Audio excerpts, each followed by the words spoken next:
જય રામદેવજી મહારાજ. રામદેવજીએ સમાધિ અગાઉ આ ઉપદેશ આપ્યો હતો. આ તેમના છેલ્લા શબ્દ હતા. જ્યારે સમાધિ લેવાના હતા ત્યારે તેમના એક હાથમાં લીલો નેજો અને બીજા હાથમાં ભમર ભાલો, જે જુદા જુદા અવાજ કરે છે. ભક્તોની રક્ષા માટે પ્રભુ તે હાથમાં ધારણ કરે છે.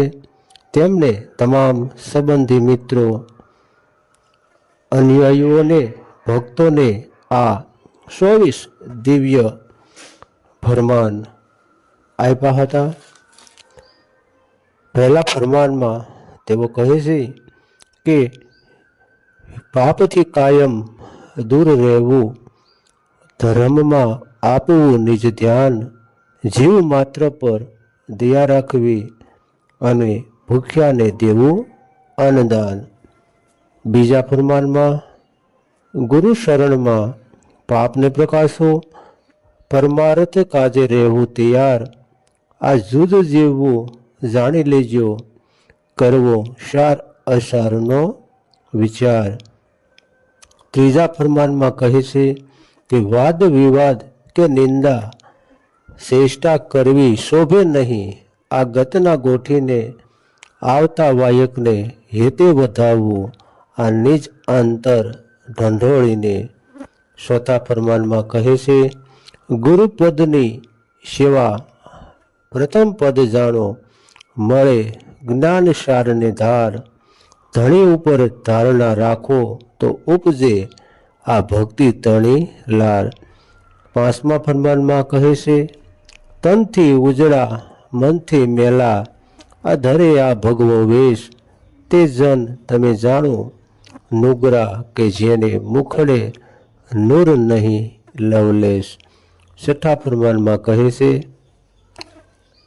સેવાનું માતમ છે મોટું, જેમાં તે છે સનાતન ધર્મ નિજાર, આ જતી સતીના ધર્મને જાણો, તજી મોહ માયાની આ જંજાળ.